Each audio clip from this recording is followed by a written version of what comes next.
Isu naturalisasi Lutfi Kerry semakin santer. Ketua Badan Tim Nasional PSSI Sumarji angkat bicara. Ia tidak menapik rumor tersebut dan mengatakan proses naturalisasi sang winger keturunan Medan masih jauh.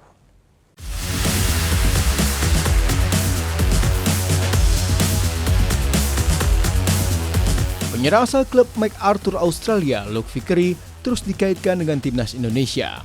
Beredar rumor pemain 20 tahun akan jalani proses alih warga negara Indonesia. Menanggapi informasi ini, Ketua Badan Tim Nasional PSSI, Sumarji angkat bicara. Sumarji tak menampik ada ketertarikan dari PSSI untuk menggunakan jasa winger kanan yang memiliki darah Medan dari neneknya ini. Meski begitu, Sumarji bilang proses yang akan dilalui masih panjang. Memang tidak ada agenda mendesak timnas dalam waktu dekat, sehingga PSSI memiliki waktu cukup panjang dalam proses alih warga negara Lutfi Kerry.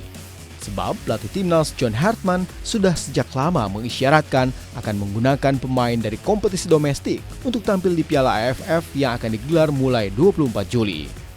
Namun jika benar Lutfi Kerry bisa memperkuat timnas, maka ini akan memperkaya pilihan skuad Garuda di sektor depan.